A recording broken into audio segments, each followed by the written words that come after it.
Minsan daw po ay meron daw pong matandang mag-asawa na yung babae ay medyo, dahil po sa kanyang edad, ay nagkakaroon na po ng konting problema sa pag-alala ng mga bagay-bagay. In short po, nagkakaroon ng memory loss. Ayoko pong sabihin, ayoko pong gamitin yung term na nag-uulyanin kasi medyo nakaka-offend. Tama po? So yung babae daw po ay madalas nakakalimot na. Kaya daw po paulit-ulit na lang yung tanong niya sa kanyang asawang lalaki. Every day, paulit-ulit. Meron po bang ganun dito? Araw-araw, paulit-ulit na lang yung tanong niyo sa asawa ninyo. Paulit-ulit na lang na kwento. Sino po dito yung pag nagkwento, paulit-ulit na, tapos nakakalimutan nyo, nakwento nyo na pala. Taas ng happy kamay nyo, ganun na yung asawa nyo. Wala nga amin. Kasi nakalimutan nyo na po, no? So yung matandang babae daw po na to, paulit-ulit yung tanong sa asawa niya. At alam niyo po yung asawang lalaki sa kanyang pagmamahal sa kanyang asawa, kahit paulit-ulit daw po yung tanong, paulit-ulit din niyang sinasagot. Minsan daw po lumapit na po yung kaibigan ng lalaki. Sabi niya, pare, alam mo, nahihirapan na ako sa iyo eh. Bakit ba paulit-ulit mo pa rin tinutugon yung tanong ng asawa mo, paulit-ulit lang naman niya yung tanong at paulit-ulit niya nakakalimutan at minsan nga kahit ikaw, nakakalimutan ka na niya. Pero bakit ang haba pa rin ng pasensya mo at sumasagot ka pa rin sa kanyang tanong? Alam niyo po kung ano yung sagot ng lalaki? Napakaganda. Sabi po ng lalaki, she may not remember who I am, but I remember who she is. She is my wife. Ang ganda po nung sagot, no? Nakakakilig. Sabi po nung lalaki, maaring makakalimutin na siya, maaring madalas nakakalimutan niya kung sino ako, pero ako, naaalala ko kung sino siya. Siya ang aking asawa. Alam niyo po mga kapatid, that love is a committed love. Iyan po ang pag-ibig na hindi po nakadepende dun sa taong minamahal niya, pero nakadepende saan? Dun po sa kanyang pagpili na dahil mahal ko ang aking asawa, kahit nahihirapan na ako, kahit nagsasakripisyo ako, patuloy ko pa rin siyang mamahalin. Bakit? Because love is a choice, love is a commitment, love is a covenant na ibinigay po natin sa harapan ng ating Panginoon. Kaya ngayong umaga po, pag-uusapan po natin ang relasyon ng mag-asawa. Kung nakinig po tayo sa ating call to worship kanina, iikot po ang ating pag-aaral sa aklat po ng Epeso. Para po sa ating lahat ng mga may asawa, ang mensahe po na to ay para sa atin. Bakit? Dahil paalala po ito patungkol sa pag-ibig ng ating Panginoon. Kung paano po natin dapat itrato ang ating mga asawa. Doon naman po sa mga wala pang asawa. Pastor, paano yan? Patungkol pala sa buhay mag-asawang pag-uusapan natin ngayon. Hindi pala para sa akin yan. Hindi po. Para sa inyo din po ang mensahe na to. Bakit? Dahil sa dulo po ng ating mensahe, pag-uusapan natin ang pag-ibig ng Diyos kung paano po niya ipinakita yon sa pamagitan ng ating Panginoong Hesus. So kung handa na po kayo, 3 bagay lang po ang pag-uusapan po natin ngayon patungkol po sa pag-ibig. Una, mga kapatid, unang bagay na makikita po natin sa mga talataan na binasa natin kanina, love submits to God's design, not personal preference. Alam niyo po yung salita pong submission or pagkapasakop ay isa pong usapin na hindi na po natatapos. Tama po? Laging tanong natin yan. Sino bang dapat magpasakop? Ang asawang lalaki o ang asawang babae? Sino bang dapat? Ang tapang po ng lalaki na sumagot. Okay, tingnan po natin ano po ang sabi ng Bible. Sabi po ni Apostol Pablo, wives, kausap po ang mga babae. Okay? Taas nga po ang kamay ng mga kababaihan. Taas ang kamay. Ayan. Ito po ang paalala sa inyo ng salita ng Diyos. Wives, submit to your own husbands as to the Lord. Sino daw po dapat ang magpasakop?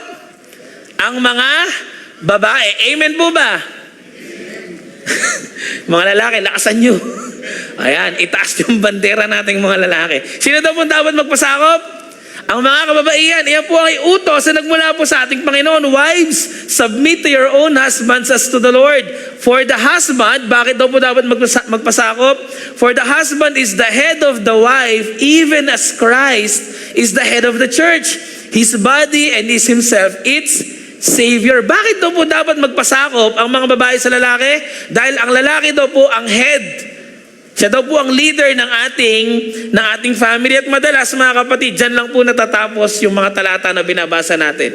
Pero alam niyo po, kung aaralin po nating mabuti yung buong chapter 5 ng Ephesians, meron po tayong madidiscover. Tingnan niyo po, balikan lang po natin yung ilang mga talataan na. Tingnan niyo po, sabi dun sa verse 1, sabi ni Paul, "Therefore be imitators of God as beloved children." So paalala po to sa lahat ng mga mananampalataya. Ang sabi ni Pablo, ganito, kung kayo ay anak ng Diyos, dapat ginagaya ninyo ang Diyos. Kung kayo ay anak ng Diyos, dapat kawangis ninyo ang Diyos. As pansinin niyo po, merong utos sa verse 2. Ano pong sabi doon? Walk in love. Dapat daw po, lahat ng mga Kristiyano nagmamahalan. Tama po?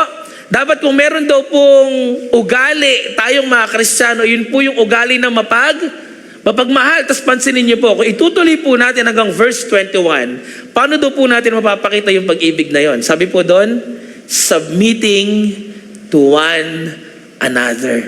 Kanina po, dun sa verse 22, ang inutusan po yung mga babae. Pero dun po sa verse 21, bago utusan ng mga kababaihan, pinaalalahanan po lahat ng Kristiyano, babae ka man o lalaki ka man, ikaw man ang tatay o ikaw man ang nanay, ano daw po ang utos? We must submit to one another. So sino po dapat ang magpasakop? Si lalaki lang ba o si babae lang? Parehas. Tama po ba? Dapat po pala parehas po tayo nagpapasakop. Ang mga lalaki, nagpapasakop kayo sa asawa niyong babae. Ang mga babae, nagpapasakop kayo sa asawa niyong lalaki. Magkaiba lang po ng larawan. Bakit? Kasi yung mga lalaki, kapag tayo po ay nagpapasakop sa ating mga asawang babae, iniibig po natin sila kagaya ni Kristo. Ang mga babae naman po, kung tayo po ay nagpapasakop sa ating asawang lalaki, nire-respeto natin ang ating mga asawang lalaki. Amen po ba? So ibig sabihin, Pastor, dapat pala parehas tayong nagpapasakop sa bawat isa. So yung utos po sa verse 22 ay nakaugat saan? Dun po sa utos sa verse 21. Ano po ang utos? We must submit to one another. So dapat pala, hindi na po ito pinagtatalunan. Tama po? Kasi hindi na po natapos na issue to eh. Sino bang dapat talaga magpasakop? Dapat di na po natin pinagtatalunan yan. Ang tamang sagot, parehas tayong magpasakop sa isa't isa. Kagabi po, nagkaroon po kami ng discussion ng Jack J. Hindi po kami nag-away Mga sabihin niyo, Pastor, nag-away ba kayo ni Jack? Hindi po.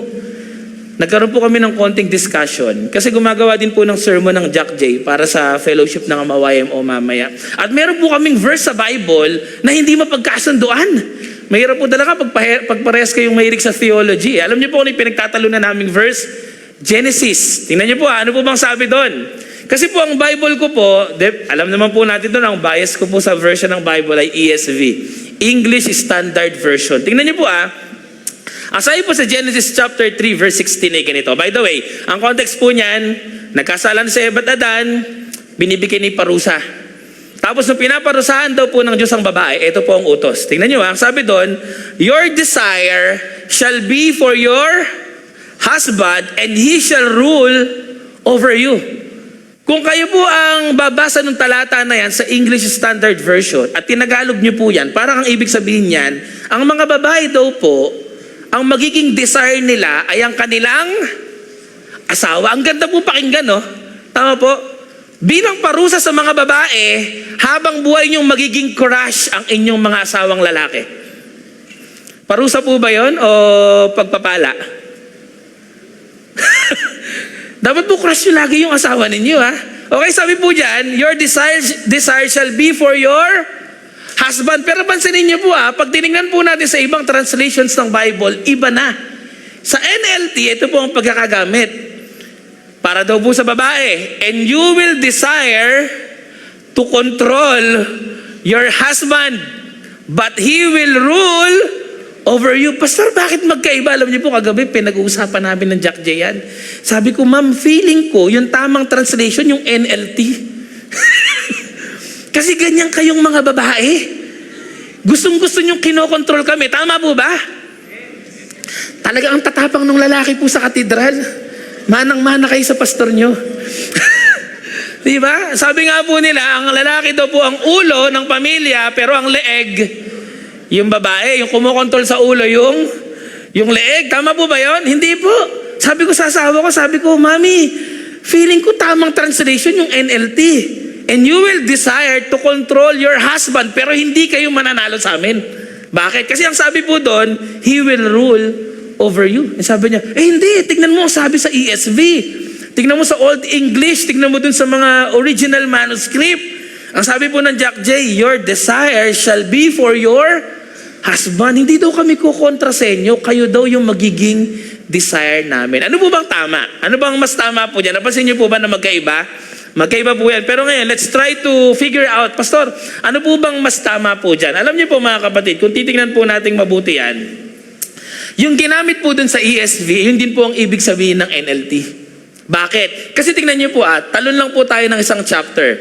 In Genesis chapter 4, verse 7, ang context naman po nito, naalala niyo po nung nag-alay si Cain siya si Abel, yung anak ni Eva at Adan, nang alay sa ating Panginoon. Tapos hindi po kinalugdan ng Diyos yung offering ni Cain. Tapos sumama yung loob niya sa Diyos. Alam niyo po, ito po yung sabi ni God kay Cain, sabi niya, if you do well, sabi niya, ba't sumasama yung loob mo? If you do well, will you not be accepted? Sabi niya, kung maganda yung offering mo, hindi ko ba tatanggapin yung alay mo sa akin? And if you do not do well, sin is crouching at the door. Sabi niya, kung hindi ka gumawa ng tama, andyan yung kasalanan, nakaabang. Tapos tingnan niyo po yung term na ginamit. Its desire is for you, and you must rule over it. Kagaya din po nung sinabi, balikan po natin yung verse Ang sabi po sa Genesis 3:16, your desire shall be for your husband. Pero dapat mag-rule over ka, pero yung asawa mo mag-rule over you. Pansinin niyo naman po yung sinabi kay Cain, ang sabi doon, yung desire daw po ng sin ay ikaw. Ano pong ibig sabihin nun? Ang ibig sabihin nun, susubukan daw po ng kasalanan na kontrolin ka.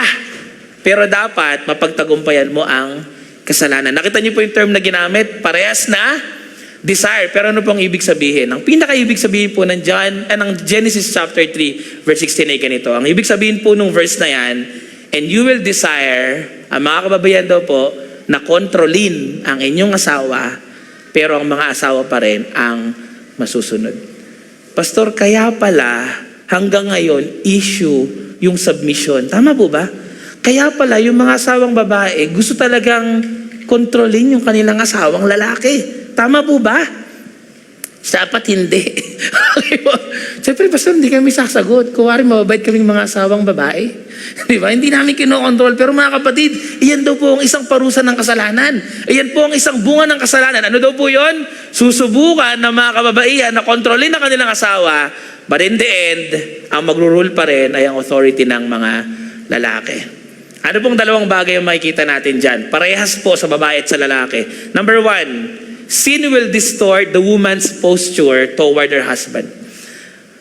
Dahil po sa kasalanan, masisira po ang pakikitungo, ang pagtingin ng babae sa lalaki. At para naman po sa lalaki, ang resulta din po niyan, the husband will respond with harsh and sinful rule. Dahil po sa kasalanan, kami namang mga lalaki, hindi po magiging reasonable yung authority na ibinigay po sa amin ng ating Panginoon. Gagamitin daw po namin yun para saktan ng mga babae. Nakita po natin kung paano po sinira ng kasalanan yung magandang konsepto ng pag-aasawa na nagmula po sa ating Panginoon. Nung pumasok ang kasalanan ng mga babae, hindi na magpapakontrol sa asawa na lalaki. Ang mga lalaki naman mag-rule over at aabusuhin yung authority na ibinigay ng ating Panginoon. Kaya paulit-ulit pong pinaalala ni Apostle Pablo. Verse 21, Ephesians chapter 5. Again, sino daw pong dapat magpasakop? Tayong lahat. Submitting to one another out of reverence sa ating Panginoon. So mga kapatid, dito po natin makikita na ang pag-ibig po pala, kapag hindi na patungkol sa atin, ang unang-unang katangian niyan, ang pag-ibig ay nagpapasakop. If love is not about me, if love is not about you, ang pag-ibig natin nagpapasakop sa bawat isa. And when we talk of submission, mga kapatid, meron po tayo dapat ilang mga clarification dyan. Number 1, submission is not inferiority. It is humility. Alam niyo po mga kapatid kung bakit po hindi issue sa Bible na nagpapasakop tayo? Kasi minsan tayo pong mga tao, pag palagay natin or pakiramdam natin, Pastor, kasi kapag nagpasakop ako sa asawa ko, parang mas inferior ako sa kanya. Superior siya sa akin, tapos ako inferior. Kumbaga siya'y nasa taas, nasa ilalim ako. Mga kapatid, alam niyo po, ang submission po, it's never an issue of equality. Bakit? Kasi malinaw po sa atin na lahat po tayo pantay-pantay sa harapan ng ating Panginoon. Ano pong tinetest sa atin ni Lord kapag tayo po ay nagpapasakop sa bawat isa? Hindi po yan issue ng equality, issue po yan ng humility, pagkapakumbaba. So kapag ang isang Kristiyano daw po pala ay nagpapasakop sa kanyang asawa, whether you are the man or ikaw man yung babae, ikaw ang lalaki, ikaw babae, nagpasakop kayo sa isa't isa, makikita daw po doon ang pagpapakumbaba. So mga kapatid, ang mga Kristiyano po na mapagpakumbaba, nagpapasakop po sa bawat isa. Pangalawa, submission is not about worth, hindi yan patungkol sa halaga mo, it is about, saan daw po? Order. Alam niyo po mga kapatid, hindi dahil nagpasakop po kayo sa asawa ninyo, ibig sabihin hindi na po kayo mahalaga o mas mahalaga siya kaysa sa inyo. Hindi po. Talaga pong merong order ng leadership, ng authority na ibinigay ang Diyos sa atin. Na nung nilikha po ng Diyos si Adan, kung babalikan po natin ng Genesis, ibinigay po talaga ang authority sa Kanya. Sa Kanya po binigay ang utos, sa Kanya po binigay ang pananagutan. Kaya po ba hindi kayo nagtataka, bakit pastor dun sa Garden of Eden, sino ba ang unang nagkasala? Ang babae, si Eva. Pero pansinin niyo po, nung dumating ang Diyos, sino po ang kanyang unang hinanap? Si Adan. Alam po ba ng Diyos na nagkasala sa Eva at Adan? Definitely yes, alam nila yon. Pero bakit hindi si Eva ang hinanap niya? Alam niya si Eva ang unang kumagat dun sa pinagbabawal na prutas, tama po? Pero bakit si Adan ang hinanap ng Diyos? Alam niyo po kung bakit? Kasi ibinigay kay Adan ang authority, ibinigay kay Adan ang utos, ang commandment, at siya ang accountable. Siya ang leader ng pamilya. So mga kapatid, hindi po dahil nagpasakop ang babae sa lalaki, ibig sabihin, hindi na kayo mahalaga. Hindi ibig sabihin, mas mahalaga na kaming mga lalaki. No. Talagang meron lang po talagang order na sinusunod pagdating po sa leadership. At ang isang example po natin dyan mismo, ang Diyos. Tama po? Sa doctrine po natin patungkol sa Diyos, we believe in Trinity. Tama po? The Father, the Son, and the Holy Spirit. You only have one God. The Father, the Son, and the Holy Spirit. Isa lang ang Diyos natin. May tatlong persona. Pero sa loob po ng Trinity, mayroon tinatawag na economical subordination. Ang anak ay nagpasakop sa Ama. Nakita po natin. Pantay-pantay sila. Ang persona ng Diyos, isa lang ang Diyos, pero ang anak ay nagpasakop sa Ama. Ibig sabihin po ba nun, mas mahalaga ang Ama kaysa sa anak? Hindi po. Hindi. Meron lang talagang order na sinusunod when it comes to function. So dito mga kapatid, makikita po natin, Pastor, paano ba natin masasabi na ang pag-ibig ay hindi na patungkol sa akin kapag ang pag-ibig po ninyo nagpapasakop? Kapag handa po tayo magpasakop sa bawat isa. Para lang po yung pagsasayaw. Sino po dito mahilig sumayaw? Ama po? Meron po ba tayong dance mamaya? Kasi parang may kasalan po mangyayari mamaya. No? Meron po bang first dance? Wala. Kasi mamaya may mga elements po ata. Dala niyo po ba yung mga wedding ring ninyo? Isusuot niyo po uli mamaya yan. Okay, kakasal po uli namin kayo mamaya. Okay, pero wala atang first dance. Sino po dito may hilig sumayaw? Di ba? Sa pagsasayaw, kapag meron kang kapartner, hindi pwedeng dalawa kayong nag-aaway habang sumasayaw. Hindi pwedeng magkakontra kayo. Dapat talaga merong isang nagpapasakop. Dapat merong isang nagpapasakop. At kapag nagpasakop naman ng isa, ano pong bunga nun? Isang napakagandang sayaw na papalakpakan ng mga tao. Bakit? Kasi natutong magpasakop ang bawat isa. So una mga kapatid, paano natin masasabi na ang pag-ibig po hindi na po patungkol sa atin kung tayo po ay nagpapasakop sa bawat isa? Pangalawa, mga kapatid, paano natin masasabi na ang pag-ibig natin, your love is not about you anymore? When ang pag-ibig natin ay nagsakripisyo kagaya ni Kristo. Love sacrifices like Christ, not like the world. Kahapon po, sinelebrate po natin ang Hearts Day. Tama po? Sino po ang mga kababaihan dito? Balikan po natin yung verse mamaya na nakatanggap ng bulaklak. Sige nga po, sino po yung nakatanggap ng bulaklak? Meron? Wow! Yung mga lalaki dito, hindi na sweet ha? Hindi na kayo nagbibigay ng bulaklak. Totoo, nahiya lang ba? Nahiya lang? Doon binigay ng bulaklak. O ba't di ka nagtaas ng kamay? O nagtaas siya, okay. Sino po nakatanggap ng chocolate? Ayan, o ba? Kasi yung iba po, wais na. Sabi nila, wag mo mong bibigyan ng bulaklak, di ko naman nakakain yun ha. Okay. O sino dito nakatanggap ng cash? Wala. Grabe, kukuripot ng mga lalaki sa katedra. Yung babae pa atay nagbibigay ng ng cash. O, hindi pa naman tapos ang ang February. Habol nyo. Okay, baka gusto ng asawa nyo ay cash. O, ito na lang. Sino pong nag-date? Ayan, sinong nag-date? May nag-date? Grabe. Ba't parang hindi na tayo mga sweet? Wala nang mag-date-date, no? Pastor, wala nang Valentine's, wala nang hearts. Alam niyo po sa ating mga tao, ganyan po ang itsura ng pag-ibig. Tama? Bulaklak, regalo, chocolate, time together, date. Pero alam niyo po, sa Bible, iba. Ito po ang picture ng love. Cross. Meron po bang nagbigay ng cross? Honey, happy Valentine's ha. Happy Hearts Day. Bibigyan kita ng cross. Diba? Alam niyo po, di po tayo nagbibigay ng ganyan. Ang ibinibigay natin, bulaklak, chocolate, date, regalo, pera. Kayo na pong bahala. Pero alam niyo po, si Jesus Christ, iba po ang picture ng pag-ibig sa Kanya. Binigay po niya sarili niyang buhay. Binigay niya ang krus ng Kalbaryo para po sa ating lahat. At yun po ang tunay na pag-ibig. Ilang mga bagay po na makikita natin dito. Pansinin niyo po ang sabi po dun sa verse natin, Ephesians chapter 5 verse 25, sabi sa mga asawang lalaki, husbands. Ito naman, mga lalaki na kausap ni Pablo. Sabi ni Paul, husbands, love your wives as Christ loved the church. Kanina, ang sabi sa mga babae, magpasakop kayo sa asawa niyong lalaki by respecting them. Okay? Magpasakop kayo. Ngayon naman, mga lalaki, ibigin niyo ang asawa niyong babae kung papaano inibig ni Kristo ang iglesia. At paano po ba minahal ni Kristo ang iglesia? Ibinigay niya ang kanyang buhay. Nandun po yung sacrificial love. At yun po yung inaasahan sa atin ng Diyos, na bilang mga lalaki, dapat ang pag-ibig po natin aabot sa krus. Aabot po sa kamatayan, na talagang till death do us part. Na talaga yung pag-ibig po natin sa ating mga asawa, gagawin natin lahat para po sa kanila. Bakit? Kasi yun po ang ginawa ng ating Panginoong Hesus. Naging leader po siya na ibinigay niya ang kanyang buhay para sa kanyang bride. Tatlong bagay po, yung makikita po natin dyan. Number 1, mga kapatid, taking responsibility for spiritual direction. Sa mga tatay na nandito po, kung meron pong dapat nakunguna sa spiritual na direksyon ng tahanan, tayo po yun. Kung meron pong dapat nangunguna sa pagpunta sa church, tayo po yun.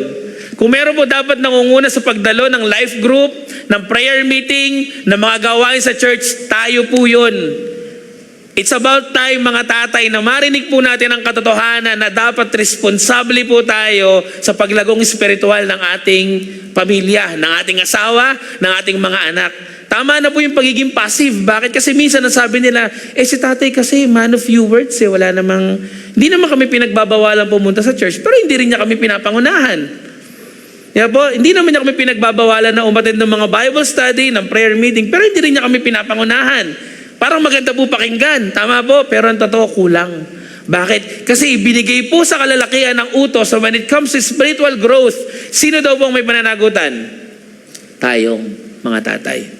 Kung gusto po nating makita na ang pamilya natin ay lumalapit sa ating Panginoon, tayo pong mga lalaki, tayong mga tatay ang dapat manguna.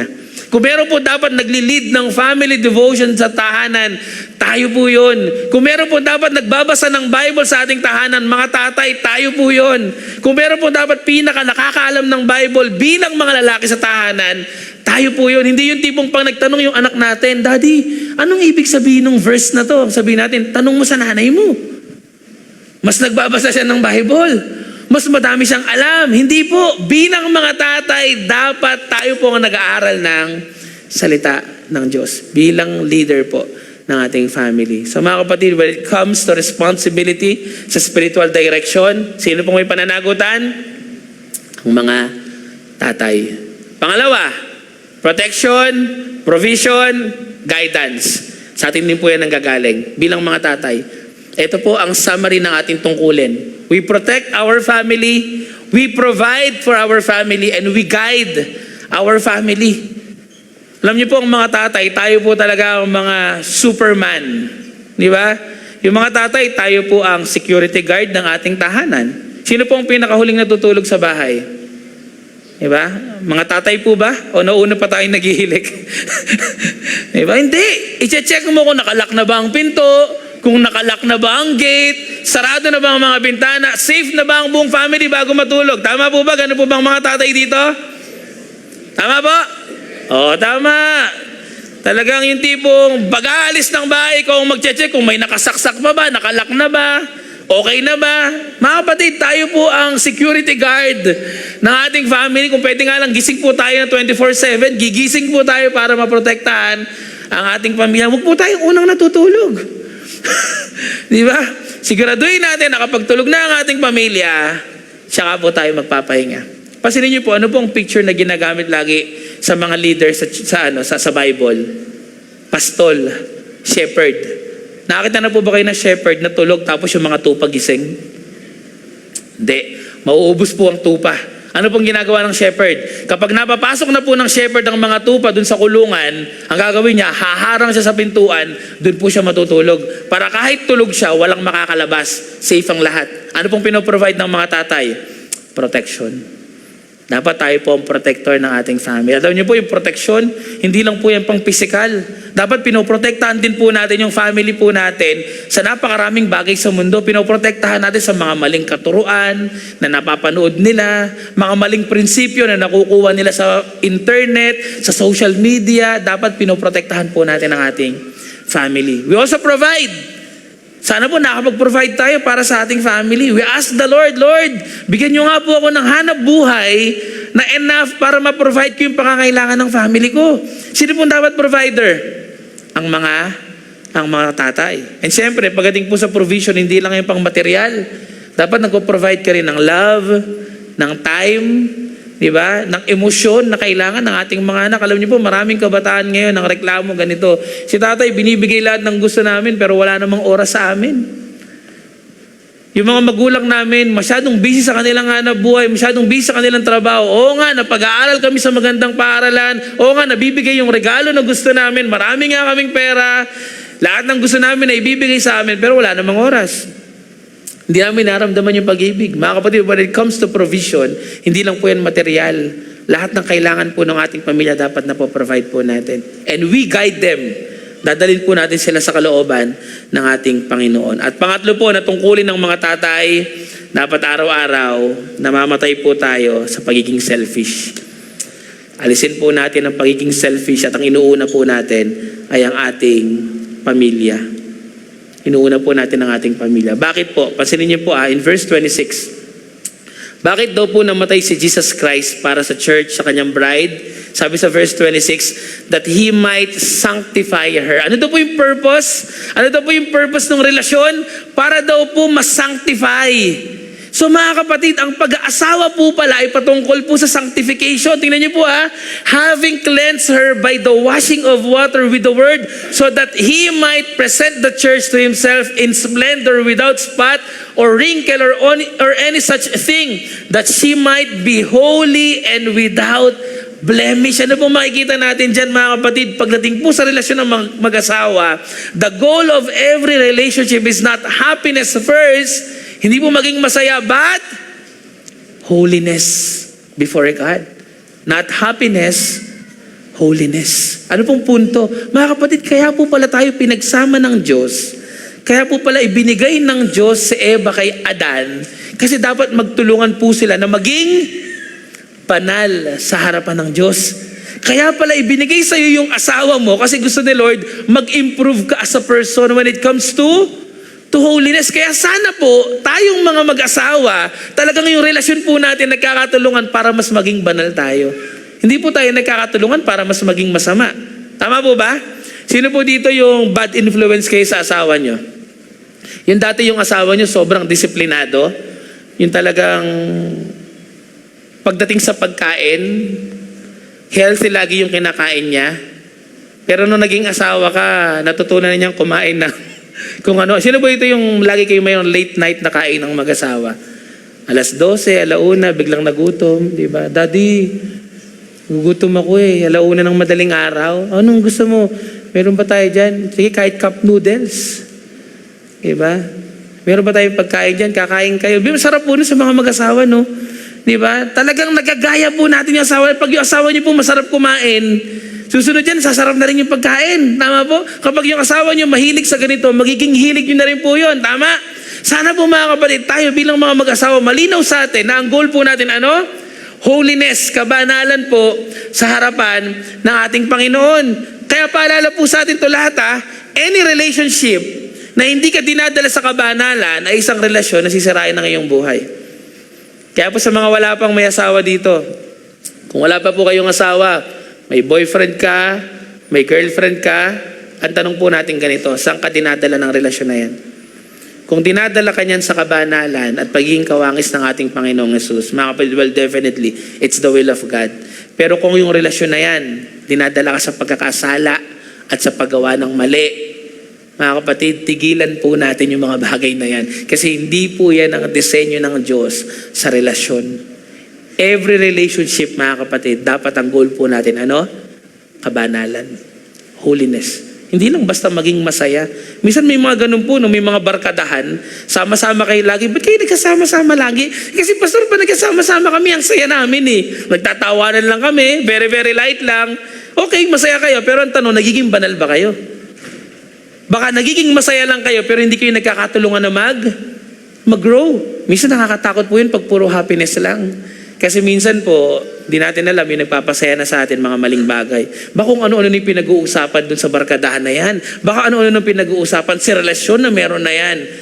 Masayang pag-usapan, pero ang tanong, dinadala ba tayo sa kabanalan? Mga kapatid, every relationship, dapat ang goal po ay holiness. Holiness. So paano daw po natin masasabi na ang pag-ibig ay hindi na patungkol sa atin kapag ang pag-ibig natin kagaya ng pag-ibig ni Kristo? Sinacrifice ang kanyang buhay. At pangatlo po mga kapatid, this is my last point. Love cares because we are one, not separate. Paano daw po natin masasabi na ang pag-ibig ay hindi na patungkol sa atin kapag yung pag-ibig ninyo meron ng care, meron ng pagmamahal, meron ng pagkalinga. Tingnan niyo po, ano pong sabi doon ni Paul? Verse 28. In the same way, husbands should love their wives as their own bodies. Bakit daw po dapat mahalin natin ang ating mga asawa kagaya ng pagmamahal natin sa ating sarili? Kasi sabi po dyan ni Paul, he who loves his wife loves himself, for no one ever hated his own flesh. Wala daw pong tao na kinamuhian niya ang kanyang sarili. So kung paano mo mahal ang sarili mo, ganun mo din mahalin ang iyong asawa. Ganun mo rin mahalin ang ibang tao. Kung mahal mo ang sarili mo at ayaw mo nagugutom yung sarili mo, wag mong gutumin yung mahal mo. Kung mahal mo ang sarili mo at hindi mo sinasaktan yung sarili mo, wag mo rin saktan yung asawa mo. Nakita po natin? Kaya ang sabi po ni Paul dyan, alam nyo, dapat nagkikare kayo sa bawat isa kung paano nyo pinapahalagaan ang bawat isa. Bakit? Kasi hindi na kayo dalawa. Isa na lang kayo. Tingnan nyo po ano pong sabi ni Paul sa verse 31. Therefore, a man shall leave his father and mother and hold fast to his wife, and the two shall become one flesh. Ito pala yung ibig sabihin ng pastor. Na nung ikinasal kami nung asawa ko, nung sinabi sa amin nung pastor na nagkasal sa amin, na kayong dalawa ay isa na, ito pala yung ibig sabihin nun. Hindi na po kayo two separate entities. Ano na po kayo? Kayo daw po ay isa na. At kung isa na kayo, mga kapatid, yung sakit ng isa, sakit na rin nung isa. Yung kagalakan ng isa, kagalakan na rin nung isa. Bakit? Kasi isa na nga po kayo Kung paano mo mamahalin ang sarili mo, dapat ganun mo din mahalin ng iyong asawa. Dapat nandun yung care. Dapat nandun po yung pagkalinga. Dapat nandun po ang pagmamahal sa ating mga asawa. So ano po makikita natin dyan? Harming your spouse is harming yourself. Kapag tayo po ay asawa na mapanakit, sinasaktan natin ang ating mga asawa, physical man yan, verbal, emotional, hindi lang yung partner mo, hindi lang yung asawa mo yung sinasaktan mo. Sinasaktan mo din ang iyong sarili. Ignoring your spouse is neglecting yourself. Kapag ini-ignore mo yung asawa mo, hindi lang siya ang ini-ignore mo, nine-neglect mo din ang iyong sarili. So dito mga kapatid, makikita po natin that love that stops being about me becomes, ano daw po? Number 1, gentle instead of harsh. Ang isang pag-ibig na hindi patungkol sa atin, gentle. Naalala niyo po sa Galatians chapter 5, isa po sa fruit ng Holy Spirit, yung gentleness. Ano po? Mga kapatid, dapat gentle po tayo sa bawat isa. Hindi po harsh, hindi tayo dapat masakit magsalita. Lahat ng bagay na pag-uusapan. Hindi po tayo dapat mapanakit. Physical man yan, emotional, verbal. Mga kapatid, dapat gentle po tayo. Bakit? Kasi isa na po tayo eh. Dapat ganun po yung pagmamahal natin sa bawat isa. Pangalawa, dapat tayo daw po ay patient instead of reactive. Sino po dito maikli na yung PC ninyo sa asawa nyo? Maikli na po yung pasensya nyo sa asawa nyo. Konting ganito lang, napipikon na kayo. Di ba? Minsan po nakokorek po ako ni Jack dyan. Sabi niya sa akin, Daddy, huwag ka masyadong palapatol. Sino po dito palapatol sa asawa? Okay? Laging pinapatulan. Po, alam niyo po, minsan dapat habaan natin ang pasensya sa bawat isa. Tama po? Alam niyo po, minarinig ko one time, isang preacher, sabi niya, dapat daw po talaga ang babae at lalaki nagkakaintindihan. Bakit? Kasi magkaiba daw po ang utak ng babae at ng lalaki. Ano daw pong pinagkaiba? Hindi ko po alam kung 100% ganito. Pero in general, ang mga babae daw po madalas nagsasalita based on emotions. Based on their feelings. Tama po ba? Hindi ko po alam kung totoo yun pero yun pong sabi ng preacher. Pero ang mga lalaki daw po, nagsasalita based lang daw po sa kanilang observation. Objectively. Hindi naman personal kung ano lang ang na-observe. Kaya nga daw po, kapag nag-aaway, ang babae at lalaki, at sinabi ni babae ng ganito, sige, lumayas ka na. Ano pong gagawin ng lalaki? Dahil masunurin tayo. Ano gagawin ng lalaki? Lalayas. Sino pong nagpalayas sa kanya? Yung babae. Pero pag tinanong niyo po yung babae, magagalit. Bakit ka lumayas? Kasi sinabi mo lumayas ako. Alam niyo po, sabi ng pastor, sabi niya, alam niyo mga lalaki, pag sinabi ng asawa niyo lumayas kayo, huwag kayong lumayas. Bakit? Kasi emosyon lang niya yon. Kasi nga emosyonal sila. Tama po ba? Kaya pag pinapalayas po kayo mga kapatid, huwag po kayong lalayas. Amen po? Kaya huwag din po kayong, pag sinabi naman, nagpaalam kayo, Mami, punta lang kami doon magano lang kami. Sige. Siguraduhin niyo muna kung talagang sige po yun. Bakit? Kasi ang mga babae daw po, nagsasalita sila based on emotion. Ang mga lalaki naman daw po, mga kapatid, objective lang po kami magsalita. Hindi po kami na may personal. Sino po dito yung mga asawang babae nagagalit sa akin? Daddy, bagay ba? Di ba linggo ng umaga? Daddy, bagay ba to? Alam niyo po mga lalaki, minsan, gusto lang po talaga namin maging honest. Parang ang taba mo tignan dyan. Tapos magagalit na yung babae. Di ba? Sabi niya, ang pangit na natingin mo sa akin. Hindi po mga kapatid, hindi po pangit yung tingin namin sa inyo. Naging honest lang po kami kasi kami po ay objective. Amen po ba? Nothing personal. Tinanong mo ako kung bagay ba sa'yo. Alam ka naman magsinungaling ako. Sabi ko, hindi maganda. Yan, pag tinanong po kami, Daddy, masarap ba yung luto ko? Diba? Minsan kaya po namin konting magsinungaling. Diba? Okay naman. Pero kapag naging honest kami na, Mami, parang medyo maalat, walang lasa, diba? Ala, hindi mo na ako love. Hindi po, objective lang po kami. Nakita niyo po yung difference? Nakita niyo yung difference? So ano po kailangan natin gawin? Magkaiba talaga ang babae at lalaki. Kailangan po natin habaan ng pasensya. Okay? Kailangan maging patient po tayo sa bawat isa at hindi po tayo reactive. And pangatlo po, mga kapatid, bilang mga mag-asawa, we should be protective instead of neglectful. Okay? Lagi po natin tatandaan to na sa buhay mag-asawa, ito po kahit nag-aaway pa po tayo, lagi niyo pong i-remind to sa asawa ninyo at sa bawat isa. Pag nag-aaway po kayo, hindi niyo po kaaway ang bawat isa. Hindi niyo po kaaway ang isa't isa. Alam niyo po kung sino kaaway natin? Si Satanas. Bakit? Ang kalooban po ng Diyos sa mga mag-asawa, laging nagkakasundo. Ang kalooban po ng Diyos sa mga mag-asawa, sa pamilya, laging buo. Ngayon kapag si Satan po, pumasok na po sa bahay, sa tahanan, sa relasyon, at lagi nang may pag-aaway, mga kapatid, hindi niyo po kaaway yung asawa niyo. Huwag niyo isipin na, alam mo, pastor, ang problema ko yung asawa ko eh. Hindi po yung problema yung asawa niyo, ang problema po si Satanas. Ang kaaway niyo po si Satanas. Bakit? Kay Satanas, ang kumokontrol ngayon sa nangyayari sa loob ng bahay. Huwag niyo po ituring na kaaway ang asawa ninyo. Ang kaaway po natin sino? Si Satanas. Bakit? Ano po ba ang goal ni Satanas? The thief comes only to steal, to kill, and to destroy. Yan po ang gusto ni Satanas sa pamilya natin. Sirain, nakawin, patayin ang pagmamahal sa loob ng tahanan. Yan po ang gusto ni Satanas. Pero ang gusto po ng Diyos, magkaroon po tayo ng buhay na masagana. Kaya kapag nagkakaroon po ng conflict sa family, huwag niyo isipin na, Pastor, ang problema ko yung asawa ko. Pastor, ang kaaway ko yung asawa ko. No. Ang kaaway niyo po, si Satanas na nalinlang ang bawat isa sa inyo. So huwag po nating i-deal na parang ito, sige, i-deal kita. Hindi po mga kapatid, i-deal po natin yung relasyon po natin sa Diyos at kung paano po natin poprotektahan ang ating pamilya. Mga kapatid, when love stops being about us, about me, about you, yung pag-ibig po na yon magiging sacrificial. Ang pag-ibig po na yon magsasubmit. At yung pag-ibig po na yon merong care sa bawat isa. Amen po ba? Present po ba yan sa ating tahanan? Present, mga kapatid. Hayaan niyo po na magtapos ako. Humaba pala ako. Okay, magtatapos po ako sa isang story sa Bible. Alam niyo po, sa Bible po, napakarami pong love story. Tama po? Story ni Abraham, saka ni Sarah, ni Isaac, ng kanyang asawa. Story ni David, ng asawa niya. Ang dami, di ba? Si Solomon, ang dami niyang asawa. Okay? Ang dami pong love story sa Bible. Pero alam niyo po, meron pong isang story sa Bible, isang love story na laging pag binasa natin, masyashock po tayo.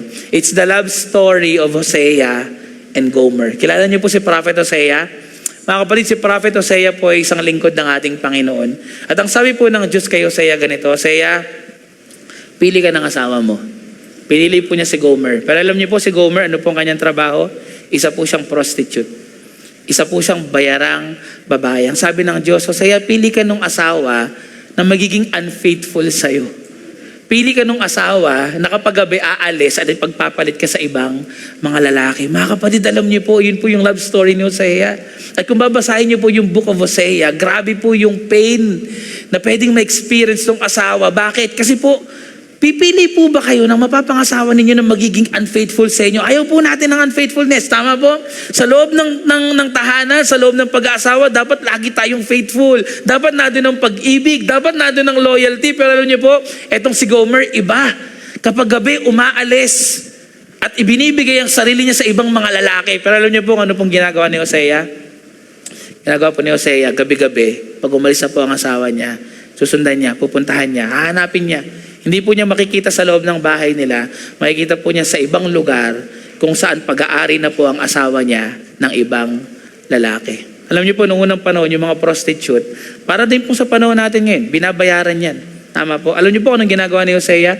Ang sabi po ng Diyos kay Hosea chapter 3, sabi niya, Hosea, hanapin mo si Gomer. Sabi ni Hosea, Lord, anong gagawin ko po? Iniwan na naman ako ni Gomer. Bilin mo siya uli. Kaya po pag nakita na po ni Hosea si Gomer, sabihin niya, uy Gomer, tara uwi na tayo sa bahay natin. Sabihin po ng ibang mga lalaki, uy bayad ko ngayong gabi yung asawa mo. Alam niyo po anong gagawin ni Hosea? Babayaran niya yung lalaki na yon, bibili niya si Gomer para lang maiuwi niya ang kanyang asawa. Grabe po yung sakit, no? Asawa mo, pag-aari mo, bibilin mo sa iba. Grabing love story. Ngayon magtatanong tayo, Pastor, bakit ganun yung love story ni Hosea? Bakit siya nag-asawa ng isang prostitute na paulit-ulit siyang iiwanan at paulit-ulit lang din niyang bibilin? Alam niyo po anong sabi ng Diyos? Sabi ng Diyos kay Hosea, Hosea, gawin mo yan. Bakit? Kasi gusto ko ipakita ang pag-ibig ko sa bayan ng Israel. Kung paano silang nagiging unfaithful sa akin ng paulit-ulit, iniiwanan ako at tinatalikuran ako ng paulit-ulit. Gusto kong ipakita sa kanila na iniibig ko pa rin sila. Minsan pwede tayong magalit kay Gomer, no? Pag binasa niyo po yung book of Hosea, magagalit kayo. Ba't ka ganyan, Gomer? Mahal na mahal ka ng asawa mo. Ba't ka nagpapaka-prostitute? Mahal na mahal ka ng asawa mo. Bakit mo siya iniiwanan? Alam niyo po, wag po kayong magalit kay Gomer. Kasi tayo po si Gomer. Tayo po yung asawa ng Diyos na paulit-ulit na nangiiwan sa Kanya, na paulit-ulit pinagpapalit po natin ng Diyos sa pera, sa kayamanan, sa bisyo, sa kasalanan, pero paulit-ulit pa rin po tayong inihila ng Diyos pabalik. To the point na pag-aari na po tayo ng Diyos kasi nilikha niya tayo, kailangan pa po niya tayong bilhin sa pamagitan ng dugo ng ating Panginoong Jesus. Sino pong lumikha sa atin? Ang Diyos. Sino pong nagmamayari sa atin? Ang Diyos. Pero alam niyo po, kailangan pa tayong bayaran ng dugo ng ating Panginoong Jesus para makabalik sa Kanya. Mga kapatid, ganun po yung example ng pag-ibig na ipinagkaloob sa atin ng Diyos. Isang pag-ibig na hindi po patungkol sa atin. Isang pag-ibig na hindi po selfish. Isang pag-ibig na hindi po self-centered. Pero isang pag-ibig na nagbibigay, isang pag-ibig na nagkakaloob, isang pag-ibig na may sakripisyo, at isang pag-ibig na nakatuon sa ating Panginoong Jesus. Alam niyo po, ito ang hamon sa atin. Ang salita pong love, minsan madali na lang pong sabihin. Ang salita pong love, minsan madali na lang pong sabihin. Pero ang totoo, kung titignan po natin sa Biblia, ang example po talaga ng pag-ibig ay ang pag-ibig ng Diyos sa atin. Ibinigay niya ang kanyang anak para sa ating lahat. Hindi po dahil deserving tayo, pero dahil mahal niya tayo. Tingnan niyo po ano po sabi ng Bible, Romans 5:8. But God shows His love for us in that while we were still sinners, Christ died for us. Nung panahon daw po na makasalanan pa tayo, nung panahon na tinalikuran natin si Lord, nung panahon na ayaw natin sa Kanya, yun yung panahon na ibinigay ng Diyos ang Kanyang anak para sa atin. Alam niyo po, hindi hinintay ng Diyos na maging mabait ka. Hindi po hinintay ng Diyos na maging mabuti ka. Hindi po hinintay ng Diyos na maging deserving ka sa Kanyang pag-ibig. While we were still sinners, habang makasalanan pa po tayo, pinuntahan tayo ng Diyos, binili tayo sa kasalanan, at ngayon lahat po tayo nakakaranas ng pag-ibig nagmumula sa Diyos. At ayun po ang pag-ibig na gusto ng Diyos na ipakita po natin sa ating kapwa. Una sa ating pamilya, pangalawa sa ating mga kapatid sa iglesia, at sa mga tao na hindi pa po nakakilala sa ating Panginoon. Sana maging hamon po sa atin to, na ang pag-ibig ay hindi po patungkol sa atin, patungkol po to sa ating Panginoon. Manalangin po tayo. Aming Ama, salamat po sa inyong pag-ibig na hindi po nagbabago, hindi nababawasan. Pag-ibig po ninyo nananatili sa kabila po ng aming mga kasalanan. Dalangin po namin, aming Ama, na sa limitadong kakayahan po namin, ngunit sa pamagitan po ng inyong kagandahang loob, ay magawa po naming mahalin ang bawat isa na kagaya po ng pag-ibig niyo po sa amin. Turuan niyo po kami na ang pag-ibig ay hindi selfish, hindi self-centered, hindi self-fulfilling, pero ang pag-ibig po ay self-giving, kung saan ibinibigay namin ang aming sarili. Unang-una po sa inyo, pangalawa sa mga tao. Pagpalain niyo po ang IRM Cathedral, pagpalain niyo po ang relasyon namin sa bawat isa. Kayo po maging sentro nito at mapuno po kami ng pagmamahalan. Isang pagmamahal na kagaya po ng pagmamahal ng aming Panginoong Hesus. Salamat po. Ito po ang aming dalangin sa pangalan po ng aming Panginoong Hesus. Amen. Magandang umaga po sa ating lahat.